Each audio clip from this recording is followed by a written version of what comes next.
সবচেয়ে সুন্দরী নারীর দিকে চোখ পড়েছে উগান্ডার প্রেসিডেন্টের পুত্র মুহুজি কাইনেরুগাবার। $100 কোটি সাথে সুন্দরী তুর্কি নারী না পেলে আঙ্কারার সাথে সম্পর্ক ছিন্ন করার হুঁশিয়ারি দিয়েছেন তিনি। হঠাৎ কেন এমন আকাঙ্ক্ষা জাগলো উগান্ডার প্রেসিডেন্ট পুত্রের? বিস্তারিত জানাচ্ছেন মেহেদী হাসান।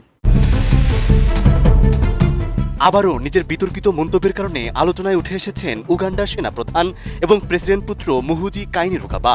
সামাজিক যোগাযোগ মাধ্যমে দেয়া এক পোস্টে তিনি তুরস্কের কাছে এক ভিন্ন রকমের দাবি করে বসেছেন। তার এই বক্তব্য প্রকাশের পরপরই আন্তর্জাতিক অঙ্গনে শুরু হয়েছে ব্যাপক আলোচনা সমালোচনা। সম্প্রতি সামাজিক যোগাযোগ মাধ্যম এক্সে দেয়া একাধিক পোস্টে মুহুজি কাইনেরুগাবা তুরস্কের কাছে $100 কোটি এবং দেশটির সবচেয়ে সুন্দরী নারীকে বিয়ের দাবি জানিয়েছেন।